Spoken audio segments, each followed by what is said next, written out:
Hi, in today's video I want to show you how you can easily make a spare key for your car for about $3.50.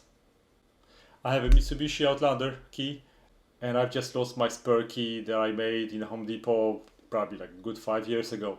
The problem with making an extra spare key for your car is that the dealers want about 200 something dollars for it. If you're gonna go to any self-made kiosks where you can make those keys, they will probably charge you about $150 for those keys. The key that I made is number B52, so this is the type of key. So long story short, if you want an extra spare key for your car, you need to go to Home Depot and they have a machine that can copy those kind of keys.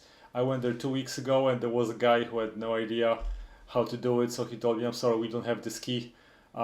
So last week I went to Home Depot again and I found the right guy who knew how to do it.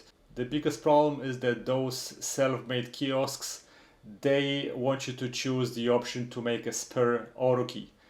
The guy that actually did my key did everything so fast I forgot to even turn my camera on, and he didn't ask me about make and model of my car, so I was looking at his screen and he did choose some different options on the screen that allowed him to make my key successfully. And this key will only open the door, it will not start the car. So if you're looking for a spare key that will start your car, that's not the right way to do it. You need to go to dealership because you need to have a special chip that is inside of this fob.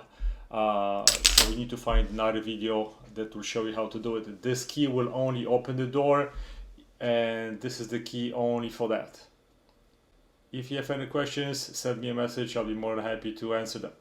Thanks for watching, guys. Goodbye.